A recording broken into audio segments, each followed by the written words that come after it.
Iran engages in secret talks with Russia to strengthen nuclear ambitions. Trump's incoming advisor urges Ukraine to go all in and lower draft age, and how captured North Korean soldiers will be useful for Ukraine. We will talk about this with Michael Sheitelman, a political strategist based in Kyiv. Michael, glad to see you as always, and thank you for joining us. Good evening, Olga. Michael, the capture of North Korean soldiers is useful for Ukraine. Currently, specialists who know the peculiarities of North Korea are working with the prisoners, says Yevgeny Yerin, a representative of the Defense Intelligence of Ukraine. How might the intelligence gathered from captured North Korean soldiers be used to strengthen Ukraine's defense strategy? What specific expertise do the specialists working with North Korean prisoners bring, and how does it aid in understanding their role in this war? On one hand, these guys, these prisoners, they doesn't look some high-level officers of Korean army.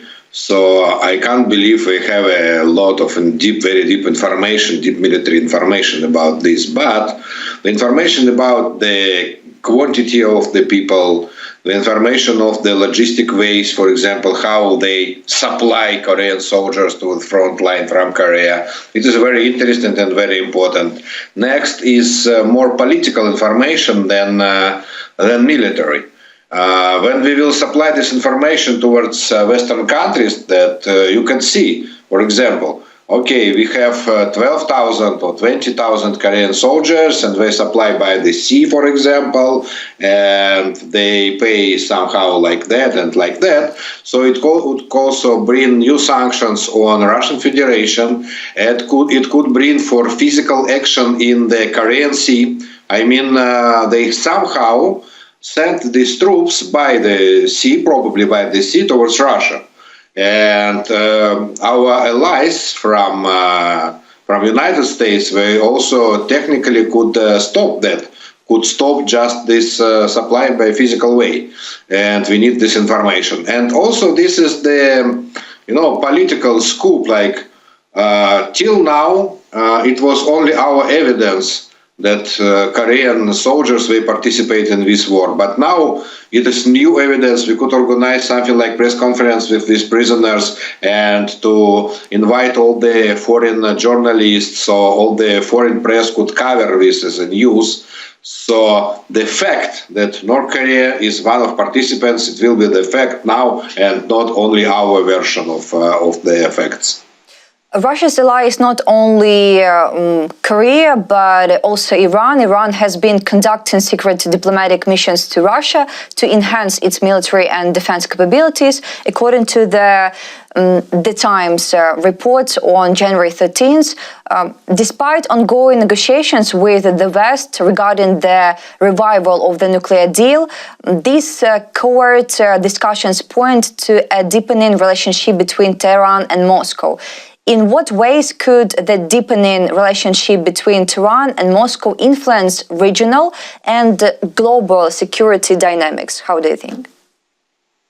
First, all the connections between Russia and Iran, they're mostly influenced on Middle East, not on our region, not on Russian-Ukrainian war, because they have common interest around Israel, in Gaza Strip. They both support Hamas and supply to Hamas weapon, Iran and Russian Federation. They supply money to Hamas. Iranians, they have Hezbollah, and Russians supply the weapon to the Hezbollah and intelligence information to Hamas and Hezbollah for to organize the terrorist attack. Russia helps to Hezbollah to organize these terrorist attacks on Israel. And also in the past, they controlled together Syria, de facto. I mean, Iran and Russian Federation.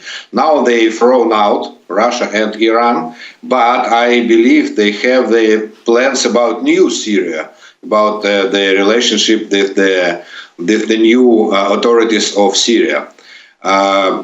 Speaking about our front line, yes, they supply Shahed drones, they supply some armors, some shells, but we never heard during the war, during the last year, for example, that Iran is ready to to grew up this quality of this supply and quantity of this supply. As we know, 50 till 60% of shells which Russian army uses on the front line, they are Korean shells, and less than 10% they are Iranian shells. So Iran doesn't have enough capacity to produce, like North Korea, with artillery shells for Russian Federation. So in regional scale, it is more about Middle East.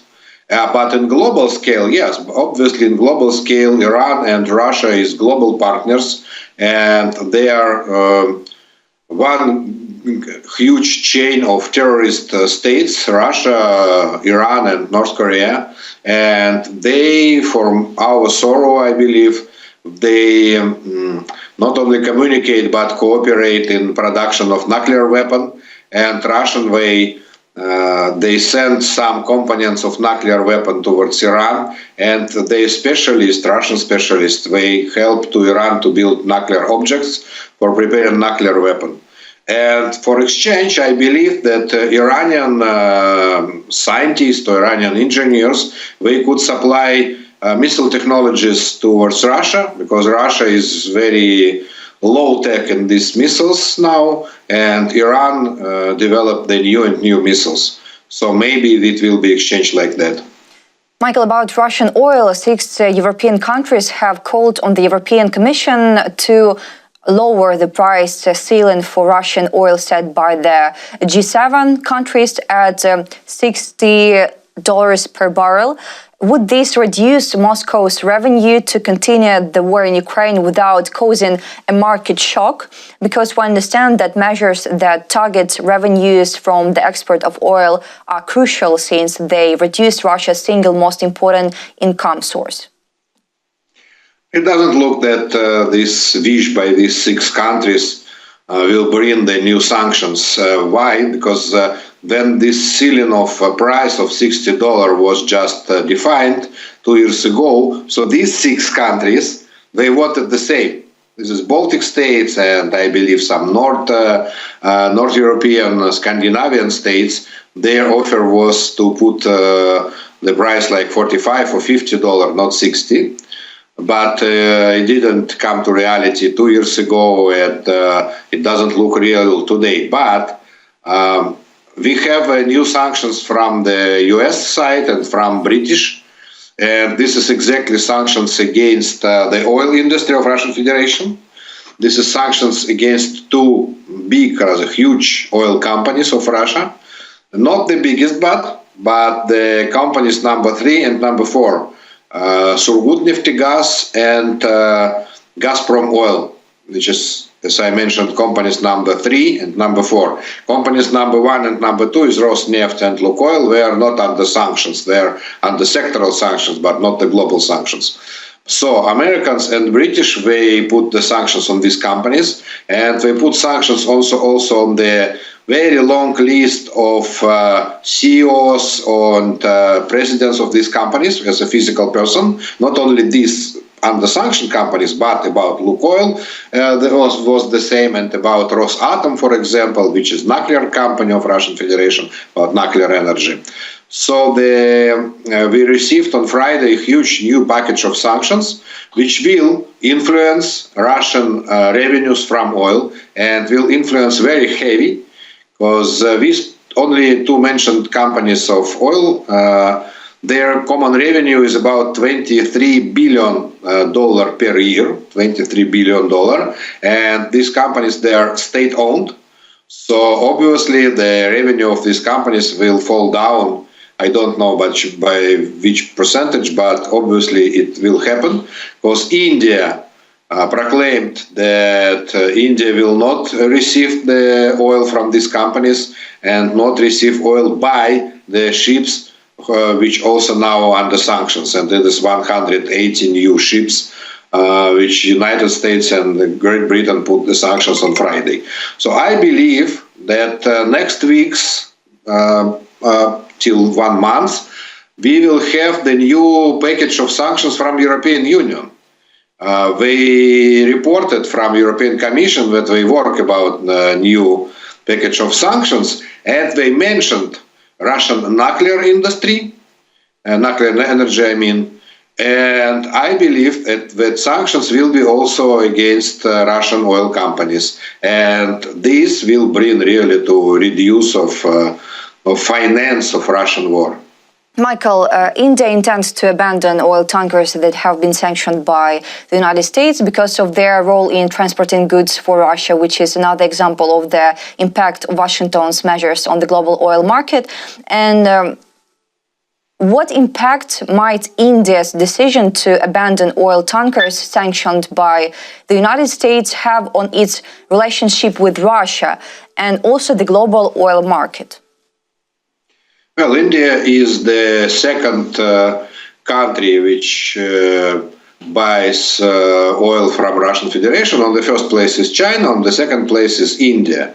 But we have a difference. China has a huge borderline with Russian Federation. So the oil, they can supply this oil from Russia to China by pipelines and also by rail transport, railway. But to India, Russians send all the oil through tankers, through the fleet. And to put the sanctions on this fleet, it is very important. It could, in fact, almost totally destroy the supply of the oil from Russian Federation to India. And India followed the sanctions. During all the war, India followed the sanctions and buy only the legal oil from Russian Federation. Because India, generally, on global scale, they are allies of United States, not in our war, but generally in economic relationship, etc. So we very, very strong follow the sanctions. So I believe all of these measures against Russian companies and against Russian fleet, it could be about almost stopping export from Russia to India. And Russia just can't find any other client all around the world because all the other countries, Saudi Arabia and South American countries, they have their own markets and their markets are not empty. So Russia can't go from India, for example, and to sell it to, I don't know, to Africa, for example. Everybody has his supplier, permanent supplier. So that will be about to stop the trade of oil between Russia and India. And also facing massive financial losses and a shrinking market, Russian energy giant Gazprom is preparing to cut its workforce at the company's central office. The proposed cuts could affect 1,600 employees and are part of a broader effort to reduce costs following a steep decline in European gas exports. Russian media, the Moscow Times, reported. How has the decline in European gas exports impacted Gazprom's financial situations? Well, it is almost half of staff of headquarters of Gazprom, yeah, really. And Gazprom, historically, it is a huge company. It was like gargantuan scale when they were a third company by capitalization, not only from oil and gas, but generally from all the companies in the world. In the list of companies, just 15 years ago, Gazprom was the third company with a market cap of $350 billion. And just two companies, they're bigger, which is British Petroleum and Shell, if I remember well. And now the price of shares of Gazprom fall down by 100 times. So 100 times, yeah. So now it lost 99% of its capitalization. And now it is very, very small, very, very small company, really. Because we stopped all the supply by pipelines towards Europe, Northern Way, and through Ukraine also, and only Turkish pipeline, this is the only pipeline which works. And now they sell the gas by this SPG model, which it is fluid gas, but as far as I know, on the next European package, also this gas will be banned from European market. I don't have 100% information. It will be included in this package, but at least now it was discussed in Europe. So gas, in fact, Russia lost their main gas markets and all the main gas revenues. So now Russian economy stays on Russian oil and Russian metals, not on Russian gas, which was the base of Russian economy. Now it is not the base of Russian economy, obviously. But we have risks also, in Germany, in 1 month, we will have a general election to parliament, and the party which is now on the second or third place, but sometimes on the second place, and the party which is supported by Elon Musk, the Alternative for Germany, they had a meeting yesterday, and they said that they are ready to renew the agreement between Russia and Germany about supplying gas through Northern Way. So that is very bad news. So in theory, if government in Germany changes dramatically, so maybe Russian Gazprom will be renewed by that. Next, about good news about allied military contingent. We talked about this with you, and we see that former UK Defence Secretary Grant Shapps has voiced his support for inviting Ukraine to join NATO and London's participation in a possible allied military contingent, which is being discussed as part of security guarantees for Ukraine. How might the UK's participation in a potential allied military contingent enhance Ukrainian security and its ability to defend against Russian aggression? Well, for our sorrow, that is two different issues. About our membership in NATO, obviously that in nearest years we will not have a membership, and American administration is strongly against Ukrainian membership in NATO. We had previously the discussion with Mr. Biden administration, and it was questionable if we want or we don't want, and we have security agreement which we signed with Mr. Biden administration. They put this paragraph that Ukraine potentially will have a membership of NATO, but not with the new administration of Mr. Trump. So British claims about that now doesn't look optimistic.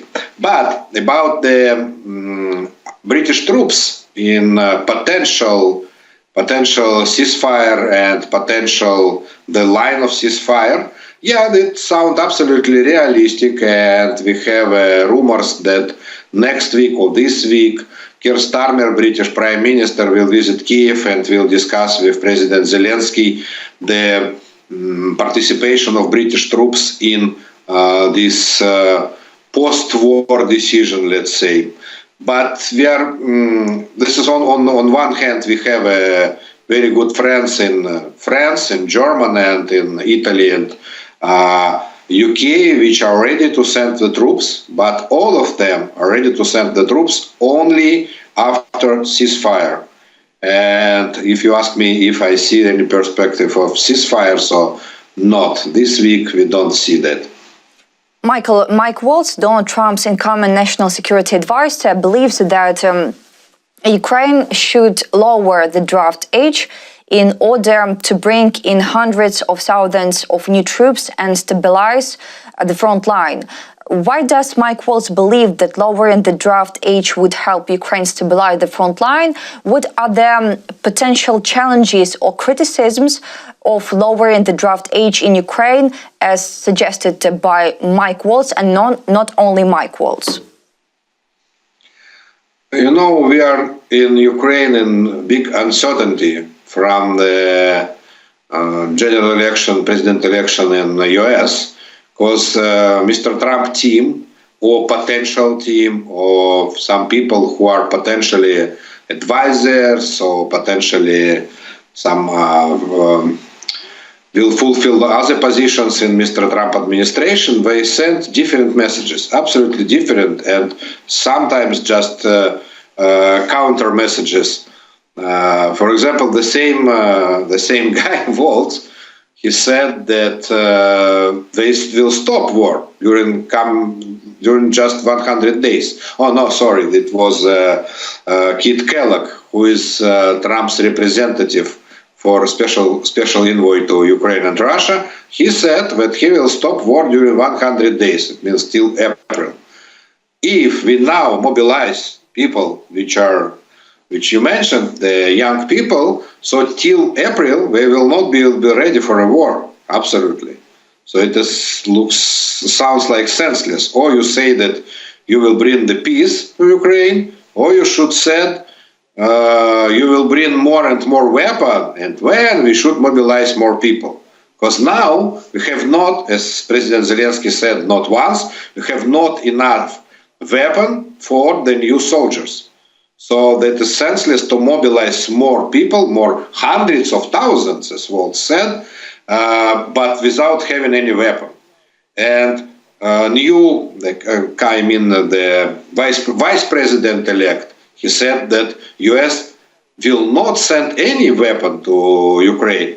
So what we will doing with new soldiers without weapon? So I believe that we are in the situation that we should just wait, just 1 week, till the inauguration of President Trump.